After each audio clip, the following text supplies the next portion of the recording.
ایک مرتبہ سورہ فاتحہ، 3 مرتبہ سورہ توحید کی تلاوت فرمائی، حمدیہ فرما دیں جناب زہرا صلی اللہ علیہ کی بارگاہ میں۔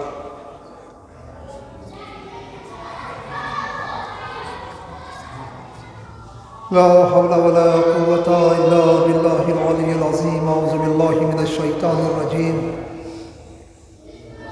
بسم الله الرحمن الرحيم۔ الحمد لله رب العالمين، والصلاة والسلام على أشرف الأنبياء والمرسلين، خاتم النبيين ورحمة للعالمين، سيدنا وشفيعنا مولانا بالقاسم محمد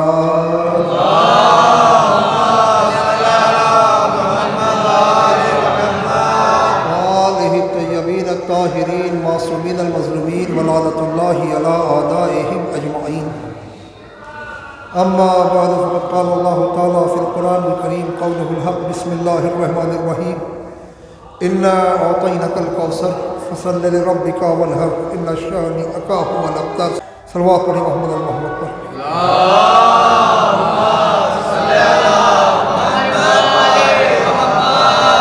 حضرت محترم، ایام فاطمیہ کا آغاز جگہ جگہ یاد جناب زہرا صلوات اللہ علیہ میں فرش بچھا ہوا ہے۔ خدا اس ذکر کے ذریعے ہم کو فکر فاطمہ سے قریب کرنے کی توفیق عطا فرمائے،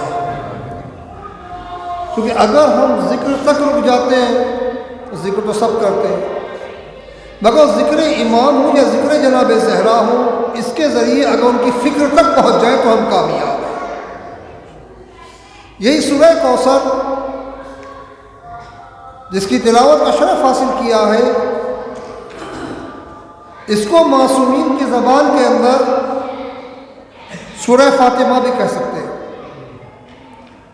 اور یہ سورہ اگر دیکھا جائے خود میں اپنی تفسیر ہے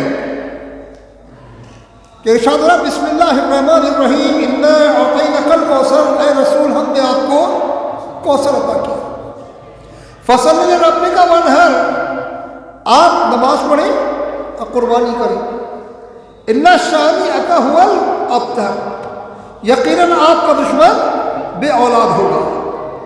یہ کہہ کر کہ یقیناً آپ کا دشمن بے اولاد ہوگا، اللہ نے یہ اعلان کر دیا کہ نبی کا دشمن تو ابتر ہوگا، نبی کبھی ابتر نہیں ہوگا۔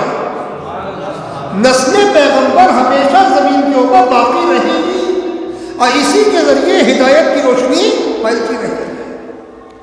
آپ اگر دیکھیں جناب زہرا صلی اللہ علیہ، آپ کو جو کوثر کہا گیا اس کی بہت سی وجوہات ہیں۔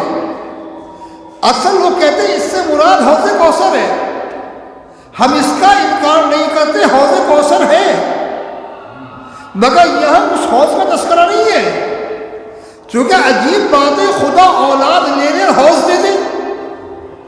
بھائی اگر اولاد لی ہے، بیٹا لیا ہے تو بیٹے سے کوئی اچھی شے دینا، اور یقیناً جیسے پیغمبر کو خدا نے بیٹی دی ہے، ہزاروں بیٹے قربان۔ کوثر کہنے کا مطلب یہ ہے کہ سنا ہے تمام علماء بیان کرتے سنی اور شیعہ کہ حوض کوثر جو ہے اس کا پانی جو ہے وہ اتنا شیریں ہے جو اس سے ایک بار پی لے گا اسے کبھی پیاس محسوس نہیں ہوگی۔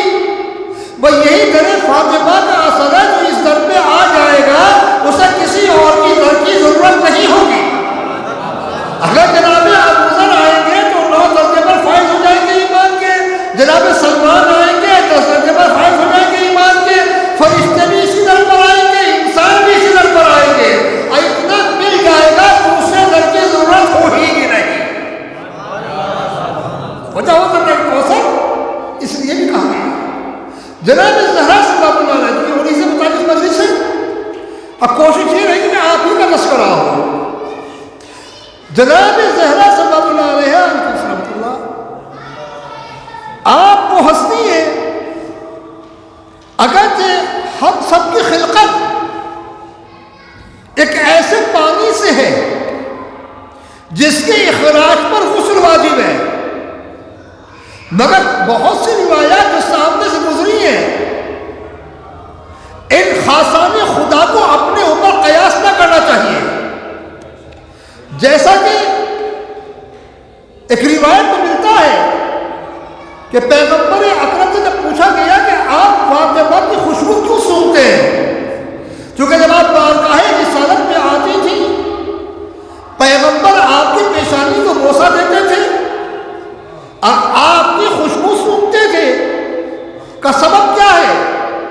کہا جب مجھ کو معراج میں لے جایا گیا تو جنت کا ایک سیب کھلایا گیا، اسی سیب سے خلقت فاطمہ ہے۔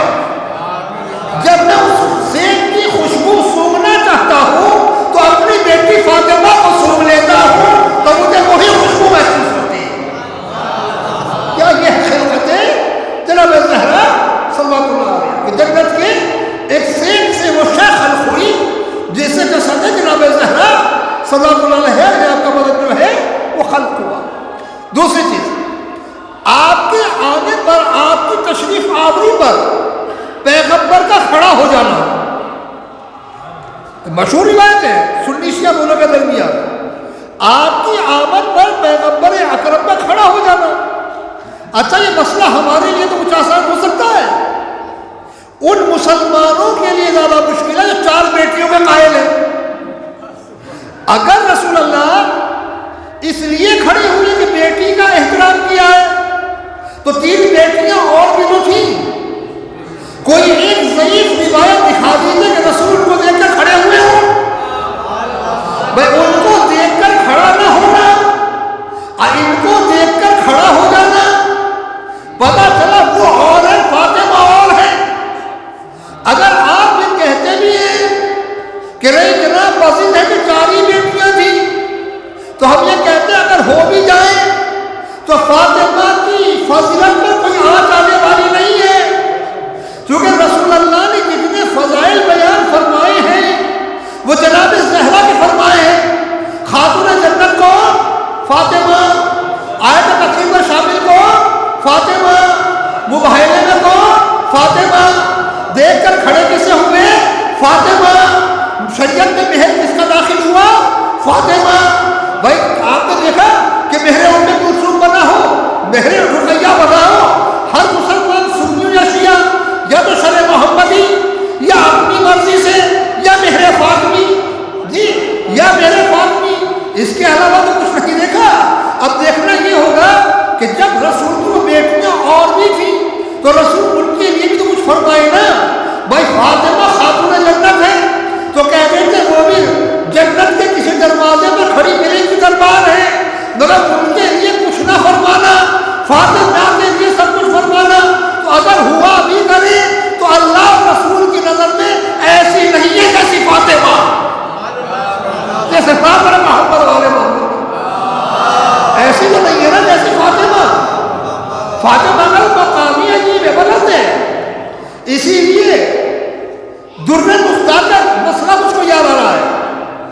در مختار میں ایک بہت پیارا مسئلہ نظر سے گزرا، مسائل کی کتاب برادران اہل سنت کی بحث چلتی ہے حضرت فاطمہ کے اوپر، کچھ مہر کا معاملہ ہے تو کہتے ہیں علامہ یاد رکھو فاطمہ رسول کا جز ہے اور ہم اس قول کی روشنی میں کسی نبی کو فاطمہ کے برابر میں کھڑا نہیں کر سکتے، اس لیے کہ وہ نبی کا جز نہیں ہے، فاطمہ نبی کا جز ہے اور نبی کے جز سے افضل کوئی نہیں ہو سکتا، نہ کوئی نبی ہو سکتا نہ کوئی ولی ہو سکتا۔ فاطمہ جز میں پیغمبر ہے اور یہ بھی یاد رہے فاطمہ کو جو نبی سے قربت ہے وہ اور کسی کو حاصل نہیں۔ بھائی سب فاصلے سے ہے نا، امیر المومنین چچا زاد بھائی اس کے پیغمبر کے، امام حسن امام حسین نواسے، سب ایک فاصلے سے ہیں، مگر جناب زہرا صلوات اللہ علیہا ان میں کوئی فاصلہ نہیں ہے، بلا فصل نبی کا ہوں۔ اب یہاں سے علم فاطمہ عباس خود فاطمہ کا اندازہ ہو سکتا ہے۔ برادران اہل سنت سے جب پوچھیں گے سب سے بڑا عالم قرآن، سب سے بڑا مفسر قرآن آپ کے یہاں کون ہے؟ تو کہتے ہیں عبداللہ ابن عباس سب سے بڑے مفسر قرآن ہے۔ تو عبداللہ ابن عباس اتنے بڑے مفسر قرآن کیسے ہیں؟ اچھا یہ نہیں کہ وہی کہتے ہیں علماء خود دوسرے خلیفہ کہا اے صحابہ میرے اوپر تاج نہ کیا کرو کہ ابن عباس عمر میں چھوٹا ہے، اب میں اس کو برابر میں بٹھاتا ہوں، میں اس لیے بٹھاتا ہوں کہ اس کے پاس علم قرآن تم سب سے زیادہ ہے، یعنی انہیں اس کے پاس علم قرآن تم سب سے زیادہ ہے۔ جب برادران اہل سنت سے پوچھا کہ یہ بتائیے ابن عباس کو سب سے زیادہ علم قرآن کیوں ہے، کہ پیغمبر اکرم نے جب ان کی ولادت بسعادت ہوئی ابن عباس کی تو اپنے منہ میں کھجور کا گدا رکھا، اس میں اپنا لعاب دہن ملایا اور ابن عباس کے منہ میں رکھ دیا۔ اس کا اثر یہ ہے کہ ابن عباس کو سب سے زیادہ علم قرآن ہے۔ تو میں کہوں گا کہ اے برادران اسلامی، اگر نبی لعاب دہن کھجور میں ملا کر ایک نومولود کے ذہن میں رکھ دیں تو بچہ سب سے بڑا عالم قرآن بن جائے، مفسر قرآن بن جائے، اور جو فاطمہ رسول کا خون ہو، رسول کا گوشت ہو، رسول کا جز ہو، صلوات علی محمد و آل محمد۔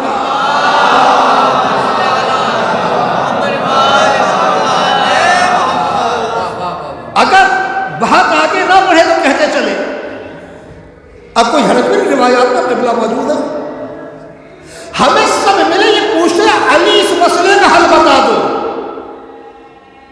مگر کیا کریں کہ علی جا کے کسی سے کہے فاطمہ جبریل سے کیا باتیں ہوئی لکھوا دو، یعنی فاطمہ خبر دیتے ہیں رسول کو علی لکھتے ہیں تو یہی کتابیں علی بن جاتی ہیں، یہی کتابیں علی بن جاتی ہیں۔ جناب زہرا صلی اللہ علیہ دراصل وہ بیوی کہ اس میں وہ راز پوشیدہ ہے جو خدا جانتا ہے یا رسول جانتے ہیں۔ جناب زہرا کی فضائل اللہ اکبر، یہی کافی ہے کہ پیغمبر ان کو دیکھ کر کھڑے ہو جائے۔ اکثر روایات میں ملتا ہے کیونکہ ہر چیز سب کو نہیں دکھائی دیتی، جتنی معرفت ہوتی ہے نا اسی اعتبار سے اس کے سامنے سے پردے ہٹتے ہیں۔ ایک روایت میں کتب اہل سنت میں دیکھ رہا تھا، پیغمبر اکرم کسی قبیلے میں فیصلہ کرانے کے لیے گئے، کوئی جھگڑا تھا فیصلہ کرانے کا، اب درخت سے اپنے خچر کو باندھ دیا، وہاں سے ایک مسلمان نے کہا یہی جگہ ملی تھی خچر باندھنے کے لیے، اس خچر نے پیشاب کر دیا، بو آ رہی ہے، تو دوسرے صحابی کی معرفت زیادہ تھی، اس نے کہا اپنا منہ بند کر، چونکہ رسول کے خچر نے جو پیشاب کیا ہے اس کی خوشبو میرے نزدیک عطر سے زیادہ ہے، یعنی اس کو بو آ رہی ہے، اسی میں خوشبو آ رہی ہے۔ اچھا چیز سمجھ میں نہیں آتی تھی، مگر ایک روایت نظر سے گزری، علامہ سید ابو علی مودودی عالم اہل سنت کا مشہور نام ہے علماء کے درمیان، انہوں نے تفسیر قرآن لکھی ہے تفہیم القرآن کے نام سے، وہ سورہ توبہ کی تفسیر میں بہت اچھا خلاصہ کرتے ہیں، کہتے ہیں جب سورہ توبہ کا نزول ہوا تو آپ نے خلیفہ اول جو ہونے والے تھے آنے والے زمانے میں ان سے کہا یہ آپ لے جائیں، اب مکہ میں جا کر کفار کے روبرو پڑھ دیں، مگر فوراً جبرائیل نازل ہوئے۔ اب اس کے اوپر میں پڑھنا چاہے تو بہت پڑھ سکتا ہے صاحب علم اگر ہو، یا تو آپ جائیں یا وہ جائے جو آپ سے ہو، یعنی جبریل آئے اور آنے کے بعد کہا یا تو آپ جائیں یا وہ جائے جو آپ سے ہو۔ علی کو بلایا، اپنی قصوہ نام کی اونٹنی پر بٹھایا، کہ علی جا کر سورہ توبہ کی آیات لے لو اور تم تبلیغ کرنا۔ اب یہ حضرت خلیفہ اول ارشاد فرماتے ہیں، اسی تفسیر میں ذکر ہے کہ میں نے پیچھے سے سنا کہ حضور کی اونٹنی بول رہی ہے، پیچھے سنا آواز سن کر، یعنی دیکھا نہیں سنا، تو میں نے سمجھا کہ رسول آ گئے۔ اب جو مڑ کے دیکھا تو نبی کی اونٹنی پر علی سوار تھے، تو اس کا مطلب دیکھ کر پتا چلا، پہلے تو اونٹنی کی آواز سنی نا بھائی، جب اونٹ سب برابر ہیں تو خلیفہ اول نے کیسے پہچانا کہ پیچھے حضور کی اونٹنی بول رہی ہے؟ یہ لوگ کہتے ہیں میں نے قصبہ کو دیکھا کہ آواز سنی تو پتہ چلا اگر نبی کے استعمال میں کوئی ناقہ بھی آ جائے تو عام اونٹنیوں جیسا نہیں رہتا، جس کی صحبت میں جانور بھی عام جانور جیسا نہ رہے وہ امتی کی طرح کیسے ہو سکتا ہے؟ یہ اپنی اپنی صلاحیت ہے، کون کتنا لے۔ اونٹنی کے پاس صلاحیت تھی، اس نے اتنا فیض حاصل کیا ہے کہ عام اونٹنیوں جیسی نہیں رہی۔ یہ اور قیامت انسان کی شکل میں لوگ آئے اور جانور آئے، جانور ہی اٹھ کے چلے جائے۔ بڑے محبت والے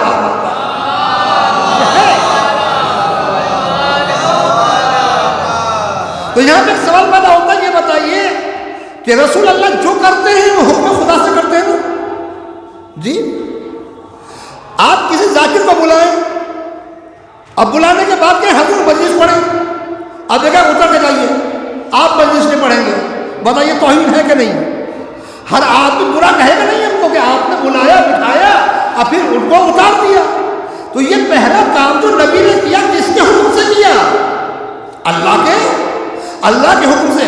سورہ نازل ہوا، اللہ نے نازل کیا، نبی نے دیا، روانہ کیا اور پھر بھرے بجنے میں بلا بھی لیا۔ یہ کیا سبب تھا؟ نبی بتانا چاہتے تھے کہ کام اللہ کے حکم سے ہوا ہے۔ جس انسان میں اتنی بھی صلاحیت نہیں کہ چند آیات پڑھ کے سنا سکے، وہ پورے اسلام کا بوجھ کیا اٹھائے گا؟ سلام علیہ محمد و آل محمد۔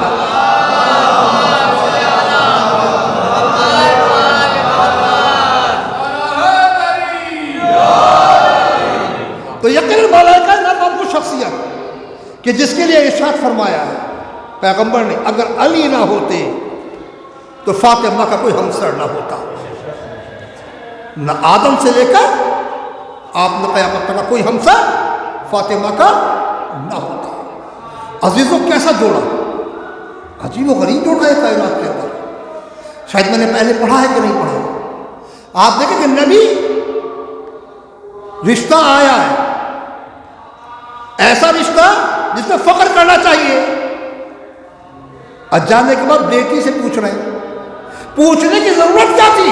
یا علی سے اچھا جواب کوئی تھا عرب میں؟ مگر جا کے بیٹی سے پوچھا، بیٹی علی سے تمہارا رشتہ آیا، کیا خیال ہے؟ کہ بابا جو آپ کی مرضی۔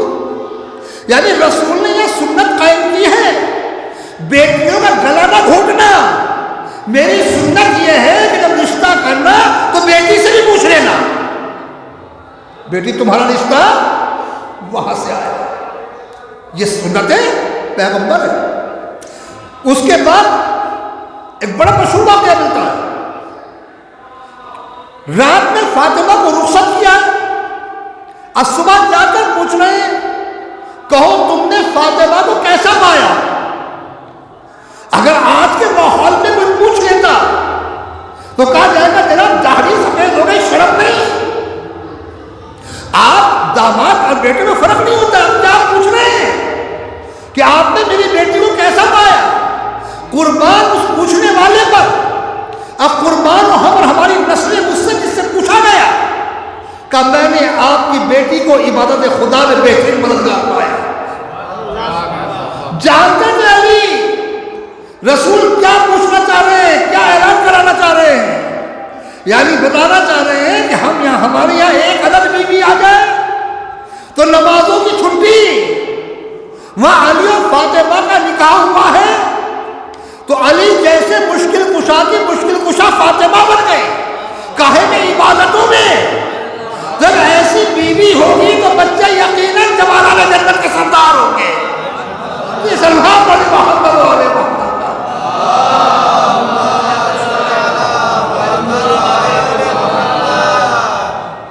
جب ان حجروں میں نمازیں ہوں گی، قرآن ہوگا، اس کے سائے میں بچے پیدا ہوں گے تو یقیناً بچوں میں اثر ہوگا، یقیناً بچوں میں اثر ہوگا۔ پریشانی یہ ہے ہمارے یہاں سارا ذکر رسمی طور پر ہے، یہ ذکر دل کے اندر داخل نہیں ہوا۔ اگر یہ ذکر دل کے اندر داخل ہو جائے تو پھر یقیناً مجاہدین پیدا ہوتے ہیں۔ آپ کہتے ہیں جناب وہ دیکھیں آپ جناب زینب کے روزے میں قربان ہو رہے ہیں ایرانی، وہ دیکھیں حزب اللہ اپنی جان دینے کے لیے قربان کرنے کو تیار ہے۔ سبب کیا ہے؟ وہ ذکر خدا کے سائے میں پل رہے ہیں، وہ اس ذکر کے ذریعے فکر اہل بیت تک پہنچ رہے ہیں۔ جو ذکر کے ذریعے فکر اہل بیت تک پہنچ رہا ہے وہ مجاہد بن رہا ہے، اور جو صرف ذکر تک ہے وہ اختلاف کر رہا ہے۔ ذکر اختلاف پیدا نہیں کرتا، اتحاد قائم کرتا ہے۔ سلام بڑے محمد و آل محمد۔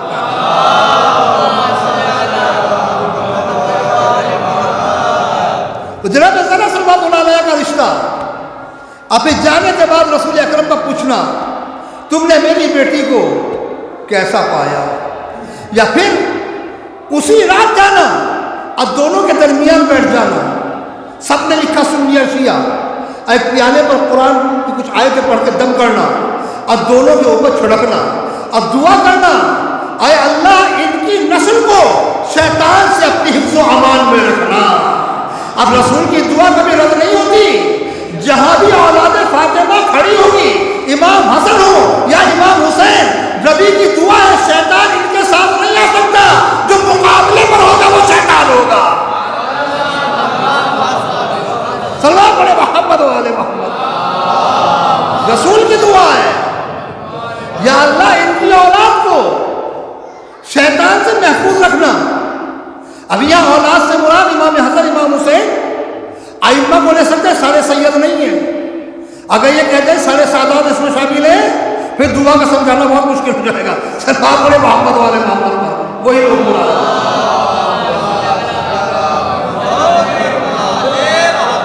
صرف امام حسن امام حسین، جناب زینب و جناب کلثوم اور آپ کی نسل کے دیگر معصوم امام، یہ دعا جو ہے ان کے لیے ہے۔ تو یاد رہا جناب زہرا صلی اللہ علیہ وہ بی بی، اگر آپ دیکھیں کہ جس دیکھ کر رسول کھڑے ہوئے، میں اکثر کہتا ہوں کہ مردوں کے لیے نبی نمونہ عمل ہے، اور عورتوں کے لیے فاطمہ زہرا کی ذات جو ہے وہ نمونہ عمل ہے۔ اگر بی بی نہ ہو تو پھر شریعت سمجھا نہیں سکتے۔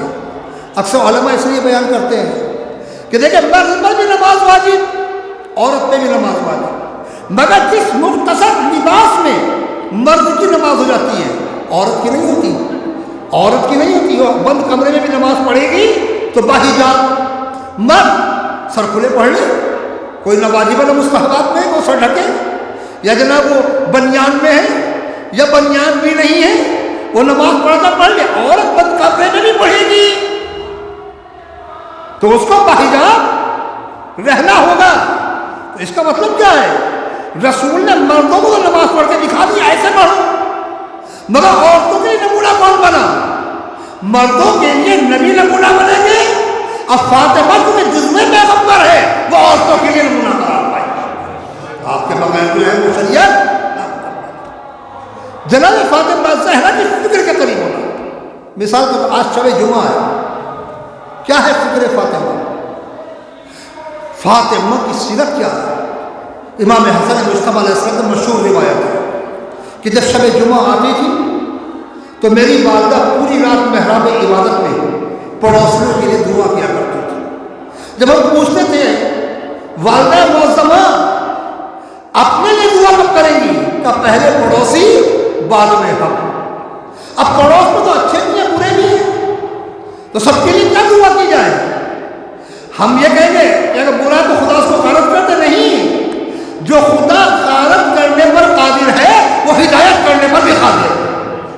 ہم اس کے لیے ہدایت کی دعا کریں، اللہ اس کو ہدایت دے، اللہ اس کی برائیوں کو دور کر دے، یا اللہ اس کو اپنی معرفت عطا فرما، یہ سب دعا کرنی ہے۔ اللہ ہمارے پڑوسی کا اخلاق اچھا کر دے، اس کے دل کو نرم کر دے، یہ سب دعا ہے۔ ایک تحفہ اس دنیا میں پایا جاتا ہے تسبیح جناب زہرا صلی اللہ علیہ، کوئی چھوٹی چھوٹی چیز نہیں ہے۔ ہم پڑھتے چلے جاتے ہیں اللہ اکبر اللہ اکبر، ذہن کہیں اور ہوتا ہے اور دانے تسبیح کے یہاں گھوم رہے ہوتے ہیں۔ ذرا سا رک کے سمجھ کے، نبی کی بیٹی نے نبی سے کچھ مانگا تھا اور نبی نے اس کے بدلے میں تسبیح عطا کی تھی۔ کائنات کا سب سے عظیم شخص اور سب سے عظیم بیٹی عظیم باپ سے مانگ رہی تھی تو عظیم چیز ہی دے گا، کوئی چھوٹی موٹی چیز نہیں ہے۔ اللہ اکبر 34 بار، 33 بار الحمدللہ، 33 مرتبہ سبحان اللہ۔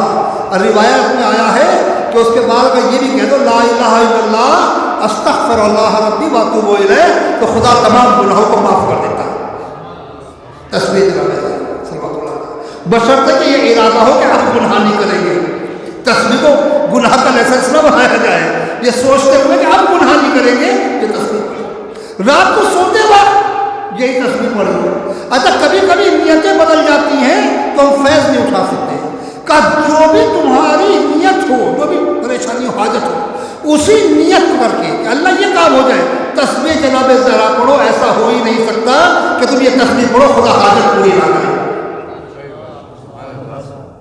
رات کو لیٹو کسی وقت، صبح کو کوئی حاجت ہے، کوئی دشمن سامنے ہے، یا اللہ تسبیح جناب زہرا پڑھو میں اس لیے اس مشکل کو دور کر دیں، خدا کا قدوس جو ہے اس کو اس مشکل سے نجات دلا دے۔ یہی جانتے ہمارے ساتھ امام حسین علیہ السلام کیوں پڑھتے ہیں؟ اس کے لیے بھی یہ جب آیا تو کہتے چلے، پوچھا گیا کہ جناب روزگار تنگ کیا کریں، تو جن علماء کو اس زیارت کی معرفت ہے وہ کہتے ہیں کہ صبح کو نماز فجر کے بعد تعقیبات سے فارغ ہونے کے بعد جب اپنی دکان یا آفس میں جانے لگو، اپنے گھر کے اندر کے حصے میں کھڑے ہو کر اسی نیت سے زیارت وارثہ پڑھو کہ اللہ روزگار کے دروازے کھول دے، کہ کچھ دن پڑھ کے دیکھو اثر سامنے آتا ہے کہ نہیں، یعنی جس نیت سے پڑھی جائے گی وہ کام ہوگا۔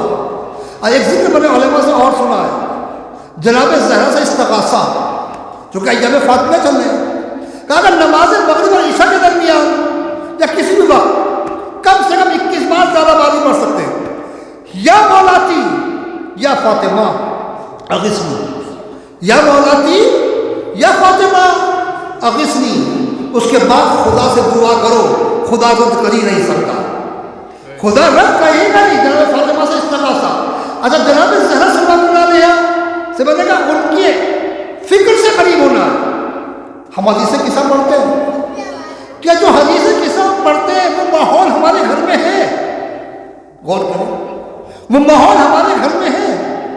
حدیث قصہ پڑھنے کے بعد مجھے یہ پتا چلتا ہے کہ باپ گھر میں آ رہا ہے، بیٹی کو سلام کر رہا ہے، اب بیٹی جواب دے رہی ہے، یعنی یہ مسئلہ نہیں ہے کہ جناب بیٹی جو ہے وہ سلام کرے، باپ گھر میں آئے ہیں تو انہوں نے سلام کیا، بچے گھر میں آئے ہیں تو انہوں نے سلام کیا، یعنی ایک ایسا ماحول ہونا چاہیے حدیث قصہ کی روشنی میں جو گھر میں آئے دعا کرتا ہوا آئے۔ یہ حدیث قصہ ہمارے گھر کی تعلیمات میں داخل کیوں نہیں ہے؟ یعنی شوہر آ رہا ہے تو بیوی کو سلام کر رہا ہے، بچے آ رہے ہیں ماں کو سلام کر رہے ہیں، پہلے باپ آئے تو بیٹی کو سلام کر رہے ہیں۔ اسلام اللہ اکبر، حدیث قصہ جو ہمارے یہاں آئی ہے اس سے بہت زیادہ فضائل جو ہے سامنے آتے ہیں۔ دیکھیں چھوٹی سی چیز ہے، اگر میں ایک مسئلہ مولانا محسن صاحب سے سنتا ہوں اور اسے اپنے سے منسوب کر کے بیان کرتا ہوں تو خیانت ہے۔ یہ کہنا ہوگا کیا مسئلہ میں نے ان سے دریافت کیا ہے، مولانا محسن صاحب قبلہ نے بتایا۔ تو اگر کسی معصوم نے کسی معصوم سے سنا ہے تو معصوم سے روایت کرے گا، ڈائریکٹ اپنے سے نہیں۔ حدیث قصہ میں آپ پورا پڑھیں، کہیں جناب زہرا صلی اللہ علیہ یہ نہیں کہتی کہ میرے بابا نے یہ فرمایا، ڈائریکٹ جب ہم چادر میں آ گئے تو فرشتوں نے یہ کہا، اللہ نے یہ کہا، یہ گفتگو ہوئی، پھر جبریل آئے انہوں نے یہ کلام کیا، اب وہ چادر میں داخل ہو گئے۔ اس کا مطلب یہ ہے کہ نبی نے جو کہا تھا نا فاطمہ میرا جز ہے، جو نبی دیکھتے تھے وہی فاطمہ دیکھتی تھی، آنکھوں کے سامنے پردہ نہیں تھا، جو نبی دیکھتے تھے وہی فاطمہ دیکھتی تھی۔ یقین جانے جناب زہرا صلی اللہ علیہ وہ ہستی کہ امام حضرت عصری و قول مشہور ہے کہ جس طرح ہم لوگوں پر اللہ کی طرف سے حجت ہے، فاطمہ اللہ کی طرف سے ہم پہ حجت ہے، کیونکہ جزوی پیغمبر ہے، نبی کا جز ہے فاطمہ۔ کون فاطمہ؟ وہ فاطمہ کہ جس کی کنیزی میں اگر کوئی رہ لے تو کہتے 40 سال قرآن سے گفتگو کریں، اگر اس روایت سے بھی ہٹ جائیں تو جناب فضہ کی مشہور واقعہ ہے کہ گھر بطول سے نکلی اور آنے کے بعد دیکھا مسجد میں سلمان موجود ہے، کہا السلام علیکم، وعلیکم السلام، کہا فضہ اللہ تم کو جنت کے اندر بہترین مقام دے۔ فضہ ہنسی، کہا مجھے ضرورت ہی نہیں ہے، دعا کہے کہ دے رہے، کا سمجھا نہیں کہ جس گھر میں رہ رہی کہ جنت سے کم ہے؟ فاطمہ اس میں، علی اس میں، حسن اس میں، حسین اس میں، کون فاطمہ؟ فاطمہ کے فضائل میں کچھ علماء نے بہت پیارا جملہ کہا، صلوات پڑھے محمد والے محمد اور ذہن آ گیا۔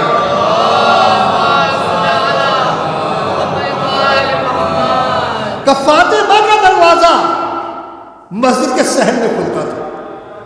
اس میں راز کیا تھا؟ علماء موجود ہیں، مساجد کے اندر بھی فرق ہے فضیلت کے میدان میں۔ سب سے افضل مسجد مسجد الحرام، اس کے بعد مسجد نبوی، اس کے بعد اپنی دیگر مساجد ہیں۔ مگر جو ہمارے علاقے کی مساجد ہے، اگر کسی پر غسل واجب ہے وہ گزر تو سکتا ہے، رک نہیں سکتا، مگر مسجد الحرام میں اب مسجد نبوی کے اندر قدم بھی نہیں رکھ سکتا۔ تو کہا جناب زہرا کا دروازہ مسجد کے صحن میں کھلتا کیوں تھا؟ کا سبب یہ ہے کہ جو بھی در فاطمہ پہ آئے پہلے مسجد نبوی کے صحن سے گزرے، اپنی طہارت کا ثبوت دے جب در فاطمہ تک جائے۔ سلام محمد والے محمد وہاں تک۔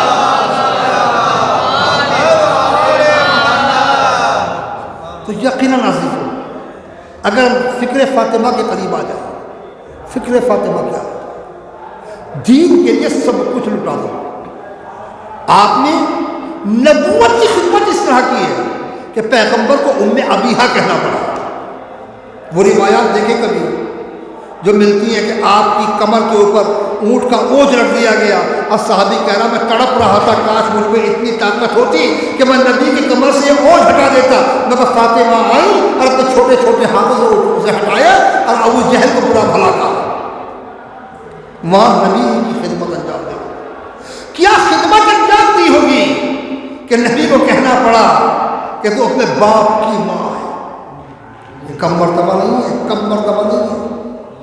اللہ اکبر، کہ جسے نبی کہہ رہے ام ابیہا، جس کے ذریعے پیغمبر کی نسل چلی ہو۔ یہ بھی یاد رہے کہ جناب زہرا صلی اللہ علیہ وسلم وہ بی بی کہ جس نے امامت کے لیے اپنی جان کو قربان کیا، اپنے آپ کو پیش کیا، ولایت کے دفاع کرتے۔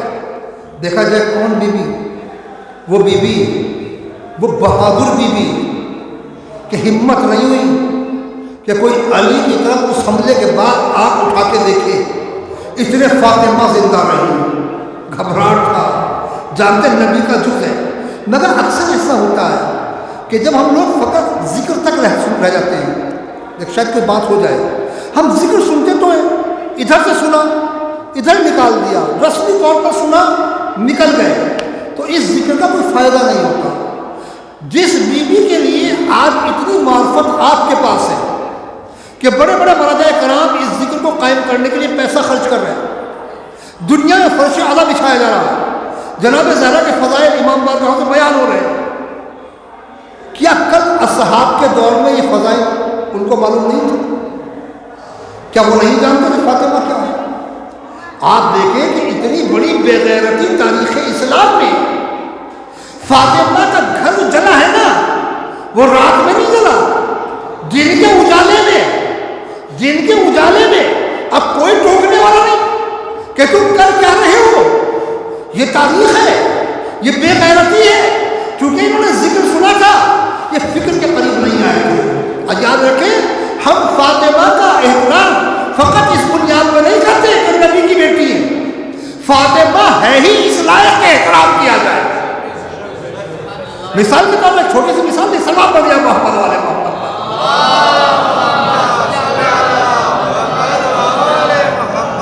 دیکھیں اگر اللہ نے ان کو صاحب توقیر اس بنیاد پر بنایا ہے کہ نبی کی بیٹی ہے، پھر یہ پروگرام فلاپ ہے، پھر تو رشتہ داریوں کا اسلام ہو گیا۔ ہم قرآن کے اندر دیکھتے ہیں کہ نبی کا ایک بیٹا ہے جسے اللہ تعالیٰ جہنمی ہے، اور ایک بیٹا جس کی تعریف کر رہا ہے، تو پتہ چلا بیٹا یا بیٹی ہونے پر خدا نہیں نوازتا، اتنے وہ صلاحیتیں خود میں نہ پائی جاتی ہوں۔ رسول کی بیٹی ضرور ہے فاطمہ، مگر وہ صلاحیتیں پائی جاتی ہیں کہ اللہ نے صاحب فضیلت قرار دیا، اس لائق ہے، اللہ عادل ہے۔ فاطمہ میں صلاحیتیں ہیں کہ انہیں خاتون جنت قرار دیا جائے، فاطمہ میں وہ چیزیں ہیں کہ وہ ائمہ میں حجت قرار پائیں، فاطمہ میں وہ صلاحیت ہے کہ جس میں پیغمبر قرار پائے، فاطمہ میں وہ صلاحیت ہے کہ اس کی شان میں سورہ کوثر آئے، فاطمہ میں صلاحیت ہے کہ وہ محلہ میں جائے، فاطمہ میں صلاحیت ہے کہ آیت کثیر کی ملکہ کہلائے۔ صرف رشتے کی بنیاد پر نہیں، رشتے کی بنیاد پر نہیں، جس میں جو صلاحیت ہوتی ہے اللہ وہی دیتا ہے۔ بھائی جناب عقیل بھی تو نبی سے محبت کرتے تھے، جناب جعفر طیار بھی تو کرتے تھے، کیا وہ منع کرتے تھے بستر پر لیٹنے سے؟ مگر پیغمبر کے بستر پر اس سے لٹایا جو سب سے زیادہ حقدار تھا۔ ان کو لٹایا جا سکتا نہیں، اسے لٹایا تو سب سے زیادہ حقدار تھا۔ عزیزو، کون فاطمہ؟ کیا کیا بیان ہو؟ میں نے کہا ان کا گھر رات میں نہیں دن کے اندر جگہ۔ اور افسوس، آپ کبھی تاریخ کو پڑھیں، تاریخی کتابوں کے اوپر گردانی کریں، فقط سننے پر نہیں پڑھیں کیا کچھ ہوا۔ میں نے کہا فاطمہ کا گھر رات میں نہیں دن میں جلایا گیا۔ اتنا نہیں، جب میں ثقیفہ کی تاریخ کو پڑھتا ہوں، اب بہت دل سے تڑپ کے ساتھ پڑھتا ہوں، انصار ٹھیک ہے بعد میں قائم ہو گئے، اس وقت تو کہہ رہے ہمارا حق ہے، اب مہاجر کہہ رہے ہمارا حق ہے، وہ یہ کہہ رہے ایک امیر تم میں سے ہو، ایک امیر تم میں سے ہو۔ کسی نے یہ نہیں کہا غدیر یاد کر لو، کوئی ایک ضعیف روایت کسی نے کہا غدیر یاد کر لو، کسی نے کہا حدیث ثقلین یاد کر لو، کسی نے کہا حدیث ثقلین میں رسول نے کیا فرمایا تھا۔ نہیں، سب کو اپنا حق یاد تھا۔ جب انسان کے ذہن کے اوپر دنیا کا لالچ چھا جاتا ہے تو نہ قرآن یاد رہتا ہے نہ حدیث یاد رہتا ہے۔ سب کے سامنے کام ہو گیا۔ آپ خود دیکھیں، اتنا ہی تاریخ کے اندر مسلمانوں کے دامن پر سیاہ دھبا بننے کے لیے کافی ہے کہ جس نبی نے 6 ماہ تک آیت تطہیر کے نزول کے بعد اس کی تلاوت فجر کے وقت فاطمہ کے دروازے پر کی ہو، اس دروازے پہ آ کے دھمکی دی جائے، کیا کچھ قیامت کا نہیں؟ جس نبی نے 365 بتوں کے سامنے سے اٹھا کر وحدہ لا شریک کے سامنے سجدہ ریز کرایا ہو، اس کی بیٹی کو جلانے کی دھمکی دی جائے۔ جس نبی نے صحراؤں میں اونٹ چرانے والوں کو حکومت کرنے کے لائق بنا دیا، کیا اس کی جزا یہ تھی کہ اس کی بیٹی کے گھر پہ آ کے دھمکی دی جائے؟ اب دھمکی بھی چھوٹی موٹی نہیں، جہنم پہنچا دینے کے لیے کافی ہے، چونکہ ان کے لیے درود و سلام آگ نہیں ہے، ان کے لیے آیت تطہیر آگ کی دھمکی نہیں ہے۔ ہوا کیا؟ تاریخ کے اندر یہی ہوا۔ لوگ امام حسین کو کہتے کوفہ کیوں چلے گئے؟ کوفے والوں نے دھوکہ دیا ہے، مدینے والوں نے کون سی وفا کی ہے؟ تاریخ گواہ ہے کہ علی فاطمہ کو اونٹ پر بٹھا کر انصار کے گھروں میں پہنچے، دروازوں پر پہنچے کہ اے رسول کے ہاتھ میں بیعت کرنے والوں، تمہارے نبی کی بیٹی ہے۔ علی اگر تم پہلے آ جاتے تو ہم بیعت کر لیتے، اب تو ہم بیعت کر چکے۔ بیعت کہتی قرآن کی آیتیں جا ہی نہیں سکتی تھی، کیونکہ پتا تھا ہو سکتا ہے آج ان کے پاس ہے کل ہمیں مل جائے۔ ادھر معاملہ کیا تھا؟ فاطمہ دربار میں جائیں اپنا حق طلب کرنے کے لیے، اب پھر فاطمہ سے گواہ طلب کیے جائے۔ پہلا انحراف کہاں ہوا یہاں پر؟ ایک انحراف تو یہ جسے دیکھ کے نبی کھڑے ہو جاتے ہیں۔ اگر تو جانشین نبی ہے تو سنت رسول پر عمل کرنا، پہلے دیکھ کے کھڑا ہو۔ تاریخ بتاتی ہے فاطمہ دربار میں گئی، خلیفہ تخت خلافت پر بیٹھا رہا، احترام میں کھڑا نہیں۔ فاطمہ نے خطبہ دیا، اس خطبے میں بہت کچھ کہا جا سکتا ہے، مثلا اللہ کی حمد، نبی پہ درود، اور اس کے بعد ارشاد فرماتی ہیں کہ اے خلیفہ تیری اولاد تو تجھ سے میراث پائے، اور نبی کی اولاد نبی سے میراث نہ پائے۔ یاد رکھ کہ جو حکومت ہے نا یہ وہ اونٹنی ہے جس سے آج تو دودھ دو رہا ہے، کل کو اس سے خون دوگا، اس کے تھنوں سے پھر اونٹنی کے خون نکلے گا۔ اب وہی ہوا کہ اتنا خون اس خلافت کی اونٹنی کے تھنوں سے نکلا، آج تک مسلمان اسی خون کے اندر نہا رہا ہے۔ کامیاب تھے وہ جو در فاطمہ سے وابستہ ہو گئے۔ فاطمہ کے لیے اللہ نے عزت رکھی تھی، اور جسے خدا عزت دے اس کو کوئی ذلیل نہیں کر سکتا۔ جب جب نبی پہ درود پڑھا جائے گا فاطمہ پہ درود ہوتا رہے گا، جب جب درود پڑھا جائے گا آل ان کے ساتھ شریک رہے گی۔ اور یقیناً آج بھی مسلمانوں میں وہی قوم سربلند ہے جو در فاطمہ سے وابستہ۔ آج آپ دیکھیں اس دور کے اندر ایک مظلوم ملک ہے فلسطین، کون کھڑا ہوا اس کے ساتھ؟ وہی جو غلام فاطمہ ہے، جو فاطمہ کے در سے وابستہ نہیں، وہ کھڑے نہیں ہوئے، سب نے اسرائیل سے ہاتھ ملا لیے، کھڑے وہ ہوئے جو فاطمہ کے در سے وابستہ ہیں۔ کہا تم کیوں کھڑے ہو گئے؟ کہا فاطمہ نے اور اولاد فاطمہ نے ہمیں یہی درس دیا ہے کہ یہ نہ دیکھنا کون ہے، یہ دیکھنا ظالم کون ہے، مظلوم کون ہے، مظلوم کا ساتھ ہے، جو مظلوم ہے اس کے ساتھ کھڑے ہو جانا۔ یہی ہمیں فاطمہ اور اولاد فاطمہ نے درس دیا، اسی لیے آپ کھڑے ہوئے۔ اتنی بڑی طاقتیں ہونے کے باوجود اسلامی ممالک رسوا ہیں، اور جسے کل تک کمزور بنایا جا رہا تھا، محبت فاطمہ نے اسے ڈیفنس سسٹم میں اتنا مضبوط بنایا جو کل اجاڑنا چاہتے تھے، آج خوف خود خوف زدہ۔ یہ فقط تقویٰ ہے، پرہیزگاری۔ میں کہتا ہوں مولوی کیا حکومت چلائیں گے؟ مولویوں کی بس کی حکومت چلانا کہاں ہے؟ دیکھو مولویوں نے کیسی حکومت پیش کی، کیسا نقشہ پیش کیا، بشرطے کہ ایسے مولوی ہو جیسے مولوی وہ ہے، ایسے ہونے چاہیے۔ ہم کہتے ہیں ایران یہ کر رہا ہے، ایران یہ کر رہا ہے، آپ خوش رہو تو ایران کر، ہم بھی تو کچھ کر کے دکھائیں نا۔ ایرانیوں کو جو درس ملا ہے نا اسی فرش اعضا سے ملا ہے، فرش اعضا یہاں بھی ہے، مگر یہاں کو بیانات ہونے چاہیے جن سے مجاہد پیدا ہو۔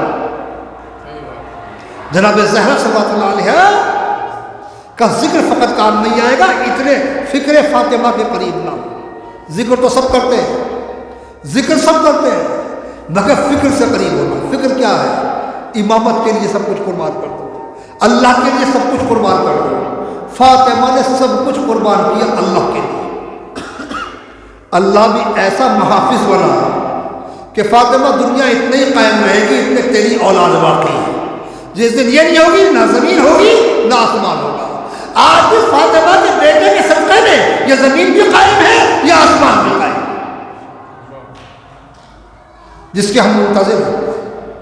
اور یقیناً ایرانی قوم ظہور کی راہیں ہموار کر رہی ہے۔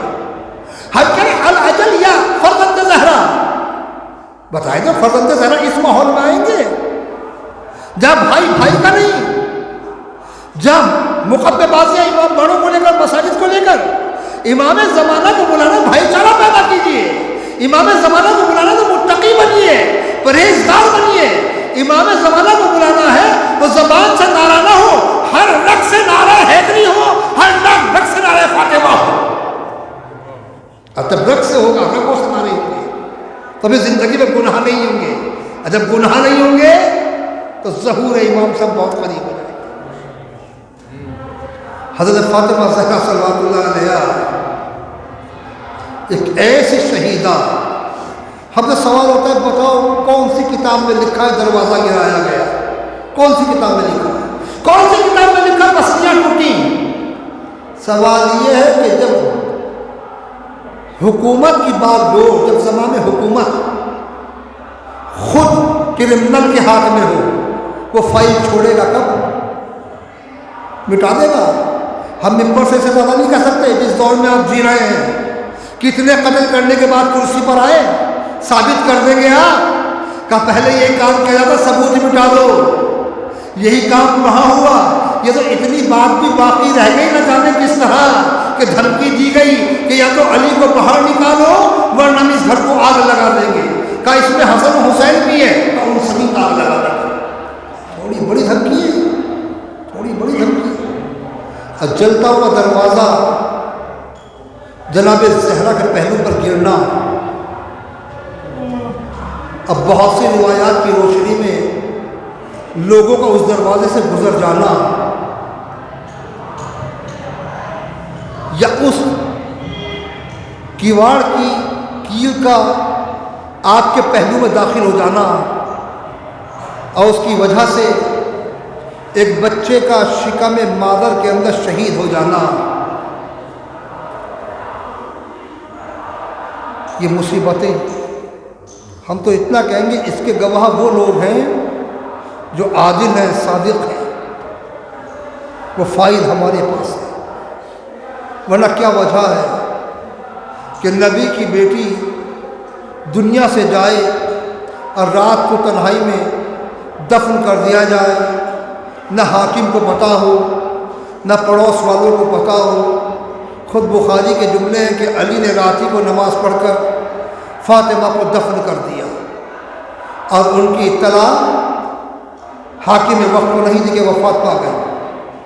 اس کا مطلب یہ ہے کہ نہ علی راضی تھے حاکم وقت سے، نہ فاطمہ اسے جو ہے راضی تھے. یقیناً جناب فاطمہ زہرا کا فرق نہیں پڑتا، مگر اس کی عاقبت کے بارے میں سوچ لی جس سے جناب زہرا ناراض ہو، جس سے فاطمہ ناراض گئی. عزیزو کون فاطمہ؟ وہ فاطمہ کہ جس نے مرثیہ پڑھا کہ میرے اوپر آپ کے بعد وہ پہاڑ توڑے گئے، اگر دنوں میں پڑھتے تو رات میں تبدیل ہو جاتے. کون فاطمہ؟ جو 18 سال کے سن میں عصے کے سہارے چلنے لگے. روایات تو یہاں تک بتاتی ہیں کہ بال بھی سفید ہو گئے تھے. وہ فاطمہ کہ اگر کسی درخت کے نیچے بیٹھ کر بھی اپنے باپ پر گریہ کیا ہے، دوپہر میں آتی ہیں، چہرہ لال ہے، حسنین ساتھ ہیں، چہرہ لال ہے. علی نے پوچھا چہرے کی سرخی کا سبب؟ فاطمہ لگتا ہے کہ دھوپ میں بیٹھ کے آئی ہو. کہ کیا کہوں یا علی، ایک بیری کے پیڑ کے نیچے گریہ کرتی تھی، آج وہ بھی کٹوا دیا ہے. رونے سے بھی لوگوں کو پریشان. کبھی کا رونے کا ایک وقت معین کر لیجیے، کوئی وقت بنا لیجیے آپ کے رونے سے ہمیں ایسا ہوتی ہے. شاید فاطمہ نے سوچا ہو کہ مجھے وہ لوگ پرسہ دینے آئیں گے جو میرے باپ کی نبوت کا کلمہ پڑھتے ہیں، مگر ایسا پرسہ کسی بیٹی کو نہ دیا گیا ہوگا کہ ہاتھ میں مشال تھی، دھمکیاں تھیں، دروازہ گرایا جا رہا تھا، علی کو قتل کی دھمکی دی جا رہی تھی، گلے میں ریشمہ ڈالی جا رہی تھی، زبردستی بیعت کا مطالبہ ہو رہا تھا. اور فاطمہ کہہ رہی تھی یا تو ابو الحسن کو چھوڑ دو ورنہ میں اپنے سر کو کھول دوں گی. جناب سلمان کہتے ہیں ابھی فاطمہ کہہ ہی رہی تھی کہ میں نے دیکھا مسجد نبوی کی دیواریں اتنا بلند ہوئی کہ اگر کوئی ان کے نیچے سے نکلنا چاہتا تو نکل جاتا. یہ وہ ایام ہیں کہ جب فاطمہ نے دعا بھی کی ہے نا، کیونکہ پسلیاں ٹوٹی ہوئی تھی، ایک ہاتھ پسلیوں پر رہتا تھا، ایک ہاتھ بارگاہ خدا میں اٹھا کر اس سے دعا کرتی تھی. اور اس کے بعد فاطمہ کی کچھ وصیتیں ہیں. یا علی، میں سورہ یاسین کو بہت دوست رکھتی ہوں، جب موقع ملے میری قبر پر آ کر سورہ یاسین پڑھا کرنا. یا علی، جن سے میں ناراض ہوں وہ میرے جنازے میں شرکت نہ کرنے پائے. یا علی، میرا جنازہ رات میں دفن کیا جائے اور مجھ کو آپ بھی غسل دینا. اور دیکھیں وقت غسل میرا لباس میرے بدن سے جدا نہ کرنا، مجھے لباس کے اوپر سے ہی غسل دینا. اور دیکھیں مخالفوں کو پتہ نہ چلی کہ ہم دنیا سے کب چلے گئے.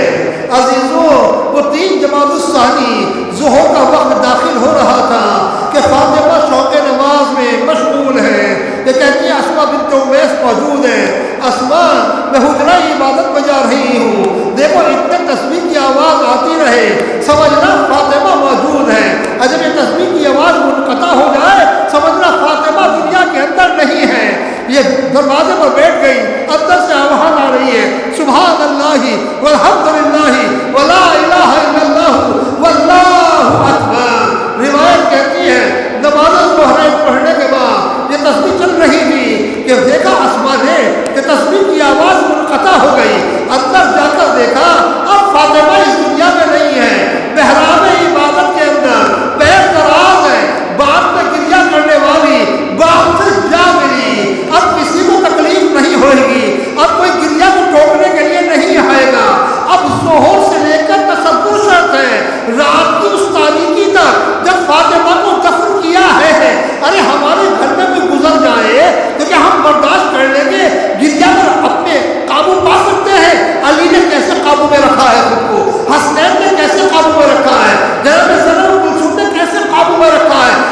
حضرت فاطمہ جیسی بیوی کی میت رکھی ہوئی ہے، آواز سے رو نہیں سکتے، رات کا سناٹا ہے۔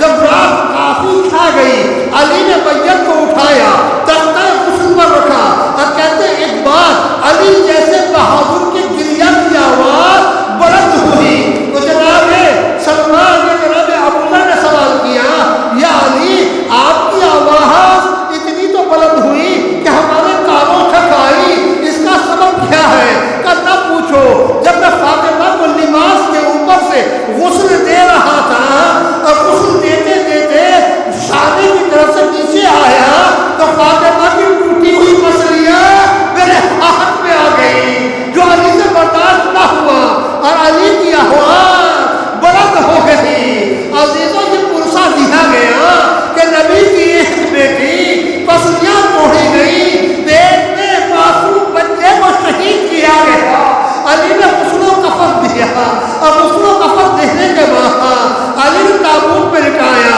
کہا بچوں آؤ ماں سے رخصت ہو لو۔ اور یہاں پر وہ جملے مجھے یاد آتے ہیں جو علی نے دفن ہوتے وقت کہے تھے، کہ یا رسول اللہ یہ آپ کی بیٹی آپ کے پہلو میں آپ کے جواب میں اتر رہی ہے، یہ آپ کو بتائے گی آپ کے بعد امت نے اس کے ساتھ کیا سلوک کیا ہے۔ یا رسول اللہ میرے لیے دعا کیجئے کہ میرا پیمانہ صبر جو لبریز ہو گیا ہے کہیں چھلک نہ جائے، آج سے میری راتیں کانٹوں بھری کٹے گی کیونکہ میری راہ مجھ سے جدا ہو گئی۔ عزیزوں بچے جدا ہو رہے ہیں، امام حسین کے لیے آپ نے سنا ہے اتنے آگے نہیں بڑھیں گے، اتنے اماں خود نہیں بلائیں گی، کہ بندے کفن ٹوٹے ہاتھ باہر نکلے، آپ میرے اللہ میرے سینے سے لگ جا، ذرا محمد جناب زینب کے لیے پڑھنا ہے، اے بی بی آپ بھی رخصت ہو لیجیے۔ روایات میں ملتا ہے کہتی ہیں اماں فضا ذرا بابا سے کہہ دو یہاں سے ہٹ جائے، میں ماں کا آخری دیدار کرنا چاہتی ہوں۔ کہتے ہیں جناب زینب کی حیا کا عالم یہ تھا کہ والد بزرگوار کے سامنے بھی نہیں آیا کرتی تھی۔ میں کہوں گا بھی ارے رات کی تاریکی ہے، ماں کا جنازہ ہے، یہاں تو بھائی ہے، یہاں تو باپ ہے، اتنے شرمانے کی ضرورت کیا ہے؟ ارے بی بی آپ کو تو بہت آگے نہ جانا ہے، ارے تو ماں کا جنازہ ہے جو رات کی تاریکی میں دفن ہو رہا ہے، ارے حسین کا سر کٹ چکا ہوگا، وقت عصر ہوگا، خیمے چل رہے ہوں گے، روکے نیزہ سے ردائیں چھینی جا چکی ہوگی اور آپ بھتیجے سے مسئلہ معلوم کریں گی۔ اے وقت کے امام ارے سارے خیمے جل رہے، بتاؤ جل کے بچ جائے یا نکے سے باہر نکلے، حکم شریعت کیا ہے؟ اور وقت کا امام سب سے پہلا حکم دے گا، یہ تو خدا جانتا ہے امام دل میں کیا گزری ہوگی۔ اے بھوپی اماں ارے جان کا بچانا واجب ہے، ننگے سر نکل جائے۔ اور تاریخ نے یہ منظر دیکھا، علی اور نبی کی بیٹیاں ننگے سر منہ میں تماچے مارتی ہوئی، واہ محمدہ واہ علیہ کمر پر گر رہے، بی بی فاطمہ آپ پر سلام۔ ارے بی بی کا امتحان بہت بڑا ہے، ارے آپ دربار میں گئی تو بنی ہاشم کی بیویاں ساتھ تھی، پردہ کھچا ہوا تھا، آپ خطبہ نثار فرما رہی تھی، ہائے سینا ارے اونٹ کی کمر سے خطبہ، کبھی دربار شام میں خطبہ، جب کوئی پوچھتا تھا امام سجاد سے مولا سب سے زیادہ مصیبت کہاں گزر گئی، کہ الشام الشام الشام۔ مولا نے کبھی عباس سے کٹے ہوئے ہاتھوں کا ذکر نہیں کیا، علی اکبر کے سینے کا ذکر نہیں کیا، جب مصیبت کا ذکر آیا تو شام شام شام، مولا شام میں کیا مصیبت گزر گئی؟ ارے کہ نبی کی بیٹیاں ننگے سر کھڑی تھی، شرابی تھی، کرسیوں پر بیٹھے ہوئے تھے، یزید تخت پر تھا، نبی کے نواسے کا سہا دشت کے اندر زیر تخت رکھا۔ یا اللہ یا اللہ یا اللہ یا اللہ یا اللہ یا اللہ یا اللہ یا اللہ، پالنے والے دل محمد والے محمد کا واسطہ ہماری اقلیت سے قبول فرما، گناہان کبیر اور صغیر کو معاف فرما، جہاں جہاں مومن مومنات آباد سے بھی جان کی مال کی عزت و آبرو کی حفاظت فرما۔ پالنے والے ایام عزا ہیں، تجھے واسطہ ہے جناب فاطمہ زہرا کے شکستہ پہلو کا، ہمیں ذکر کے ذریعے فکر فاطمہ سے قریب تر فرما۔ پالنے والے تجھے محمد والے محمد کا واسطہ، وہ حیات عطا فرما جس سے فاطمہ راضی ہو جائے۔ پالنے والے تجھے محمد والے محمد کا واسطہ، ہم میں جو بے اولاد ہیں ان کو اولاد صالح عطا فرما۔ صاحبان اولاد کو اولاد جو ہے اس کو دنیا میں آخرت میں ان کی آنکھوں کی خنکی قرار دے۔ پالنے والے بیماروں کو شفاء کلی عطا فرما، مرحومین کی مغفرت فرما، پرچم اسلام کو سربلند فرما، مظلوم فلسطینیوں کی مدد فرما، حزب اللہ کو غلبہ عطا فرما، رہبر کے اقبال میں اضافہ فرما، آقا سیستانی کی حفاظت فرما۔ پالنے والے محمد والے محمد کا واسطہ ہماری قوم کی صفوں میں اتحاد قائم فرما۔ پالنے والے محمد والے محمد کا واسطہ ان مجلسوں کو قبول فرما، مومنین کی توفیقات میں اضافہ فرما، اپنی حجت کے ظہور میں تعجیل فرما، ہم گنگھر میں شمار فرما۔